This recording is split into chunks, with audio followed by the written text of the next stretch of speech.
Naku po mga kababayan, isa pong abogado ang nagsalita na nasabi na impeachment complaint versus VP Sara Duterte ay panis na daw di umano mga kababayan. Nako, bakit kaya panis na mga kababayan? Pakinggan natin ang paliwanag ni Attorney James Reserva. Ito na ho. Ano po ang tingin nyo doon sa kaso na isinampa kay Vice President Sara Duterte, plunder, graft at malversation, pati bribery sa Office of the Ombudsman kaugnay sa confidential fund issue amounting to 612.5 million and her upcoming impeachment case na sabi ng ilan, luto na raw at ipa-file na lang coming February. Politically speaking, sir, ito ba'y productive para po sa mayorya ng mga Pilipino? Talaga naman. Alam mo naman yung first impeachment complaint na file nila. Even before it was declared as unconstitutional, anong nangyari? Talo yung mga kandidato nila. Panis na yan eh. Lahat kasi expected na yan, they will move heaven and earth to prevent the inevitable. Ito ang masakit kasi ang mga tao na nagpo-post na i-eliminate si Vice President Sara Duterte sa presidential race, ay itong mga tao ito ay nagsisigaw to champion democracy. Alam mo, idol natin yung karamihan sila noon. Para bang sila ang champion ng justice. Kailangan talaga itong konstitusyon na ito, 1987 Constitution, kasi talagang para sa ang tao ay makapili ng mga kandidato, ganyan. That is part of democracy. Pero sila mismo ang anti-democratic. Of course, we can expect this if these moves come from those who really don't like democracy. It's fair game. Pero ang hypocrisy nito, ang nagpo-post nito, yung mga grupo na claiming to be champions of democracy. Ito anti-democratic ito. Bakit inyo i-eliminate si Vice President Sara Duterte sa mga baseless, comical na mga paraan? Talunin nyo sa eleksyon. Tama. Yan naman talaga ang purpose. Meron tayong eleksyon every 6 years. Ngayon, pagkatapos yan, sila naman ang magsasabi, we are pro-democracy. So, shit. Ngayon, sabihin mo, anong basis nila? Confidential funds? Bakit? Meron bang findings yan? At saka kung may findings yan, COA ang under the Constitution ang may mandate about use or misuse of confidential funds ay Commission on Audit, hindi House of Representatives. Bakit? Meron bang na prosecute about confidential funds? By the very nature of its being confidential funds, kaya confidential yun. So, it's just a matter of documentation. O bakit? Wala bang confidential funds ang presidente? Wala bang confidential funds ang mga local officials? Wala bang confidential funds ang mga secretaries, department secretaries? At saka yung mga military. Kailangan yan. O bakit i-single out natin ang vice president? Alam mo, I may sound to be subjective kasi I appear to be part of the petitioners who question the constitutionality of the impeachment complaint filed against the Vice President in last year. Pero ngayon naman, ginagawa naman nila the same playbook. Now, and then weaponizing all of this supposed to be constitutional at saka democratic avenues, yung impeachment process, weaponize nila.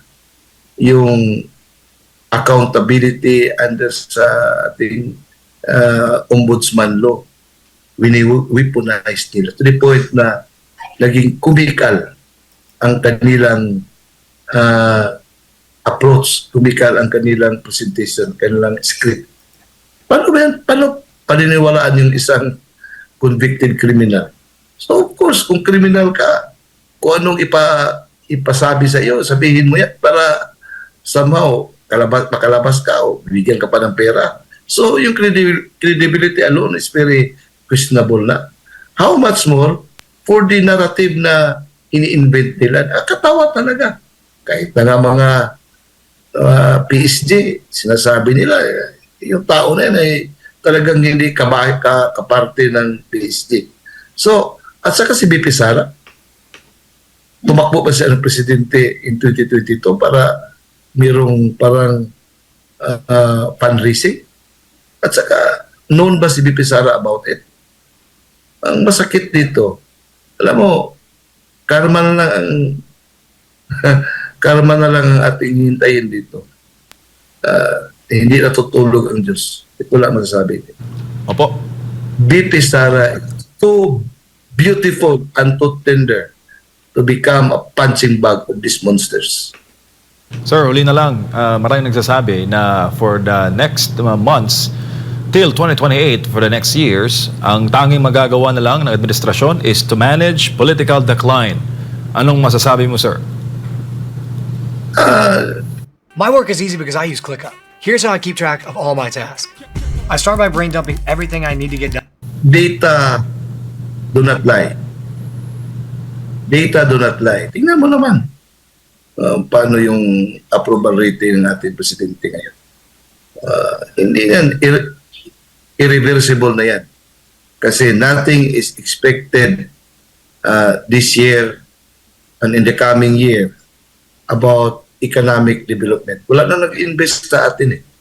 Tingnan mo. The only way for our economy to shape up, kung may mga investments na papasok, foreign investments. Ngayon, sino bang sane foreign investors mag-pour out ng capital sa bansa natin under this situation? Hindi naman nila, it's not out of the radar about what is happening to our country.